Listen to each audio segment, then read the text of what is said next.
Assalamualaikum warahmatullahi wabarakatuh. Halo teman-teman, kembali lagi bersama saya Afiatun Imtihana. Kali ini saya akan membahas materi mengenai analisis kurikulum.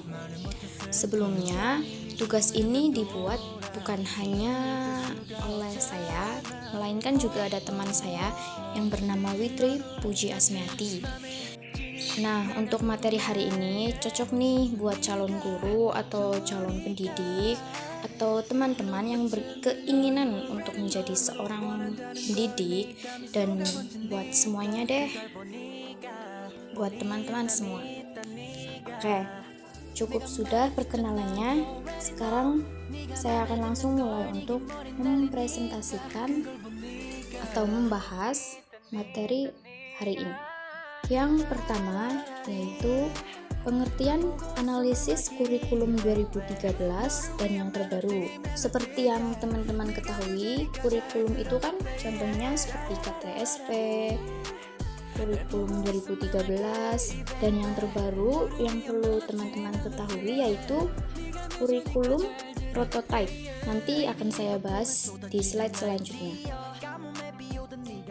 Mengenai menganalisis kurikulum itu artinya kita mempelajari apa yang dimaksudkan dengan kurikulum, apa saja isi dari kurikulum, untuk apa kurikulum tersebut disusun, apa saja yang merupakan perangkat kurikulum, bagaimana cara melaksanakan kurikulum tersebut, dan bagaimana mengevaluasi keberhasilannya.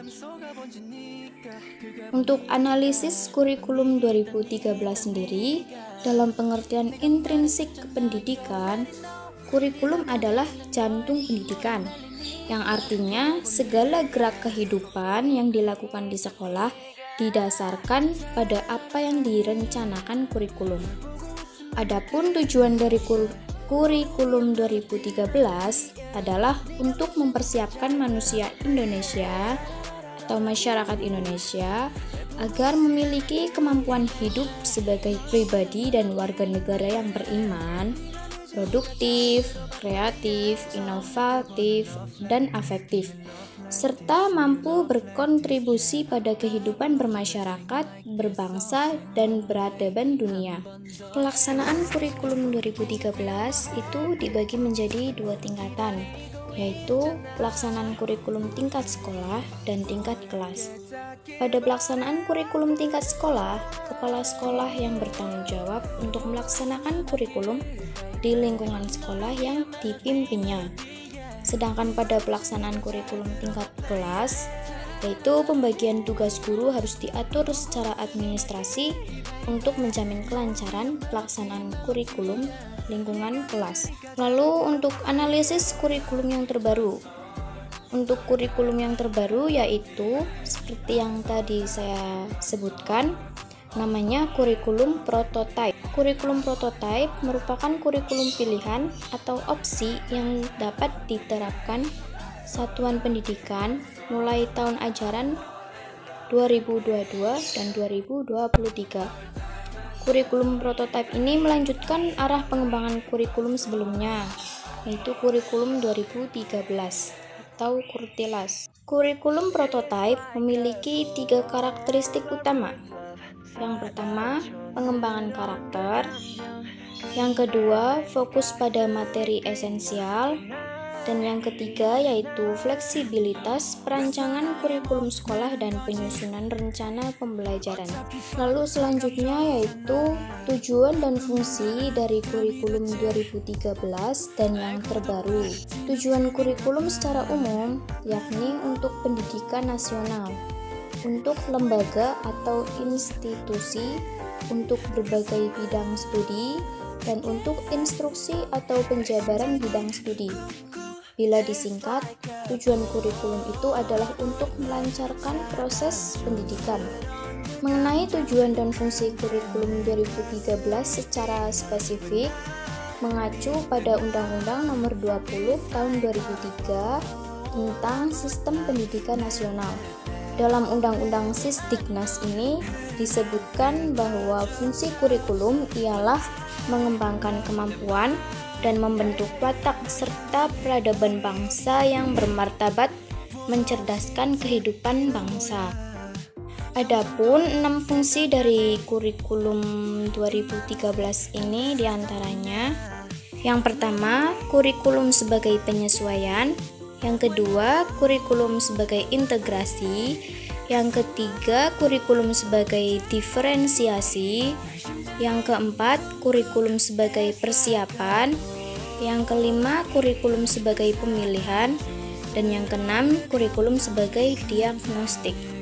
Lalu untuk fungsi kurikulum prototipe ini diharapkan bisa membantu anak dalam mengembangkan potensi dan bakatnya. Kurikulum prototipe juga mendorong pembelajaran yang sesuai dengan kemampuan siswa, serta memberi ruang lebih luas pada pengembangan karakter dan kompetensi dasar.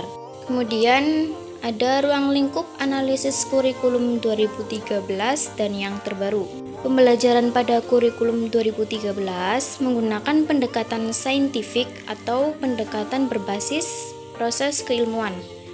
Kurikulum 2013 ini menggunakan modus pembelajaran langsung atau direct instruksional dan tidak langsung atau indirect instruksional. Pembelajaran langsung adalah pembelajaran yang mengembangkan pengetahuan, kemampuan berpikir, dan keterampilan menggunakan pengetahuan peserta didik melalui interaksi langsung dengan sumber belajar yang dirancang dalam silabus dan RPP. Sedangkan pembelajaran tidak langsung adalah pembelajaran yang terjadi selama proses pembelajaran langsung yang dikondisikan menghasilkan dampak pengiring. Lalu ada pendekatan saintifik. Pendekatan saintifik ini meliputi 5 langkah pembelajaran. Yang pertama, mengamati; yang kedua, menanya; yang ketiga, mengumpulkan informasi atau mencoba; yang keempat, menalar; dan yang kelima itu mengkomunikasikan. Sementara untuk kurikulum baru tahun 2022, kurikulum ini diterapkan dalam rangka mendukung prinsip kebijakan pendidikan di masa pandemi COVID-19, di mana kesehatan dan keselamatan peserta didik, pendidik, tenaga kependidikan, keluarga, dan masyarakat menjadi prioritas utama dalam menetapkan kebijakan pembelajaran. Lalu selanjutnya ada keluaran analisis kurikulum 2013 dan yang terbaru. Kurikulum 2013 ialah kurikulum yang berlaku dalam sistem pendidikan Indonesia. Kurikulum ini merupakan kurikulum yang tetap yang diterapkan oleh pemerintah untuk menggantikan kurikulum 2006. Kurikulum 2013 atau pendidikan berbasis karakter yang dicetuskan pemerintah ini mengutamakan pemahaman skill dan pendidikan berkarakter.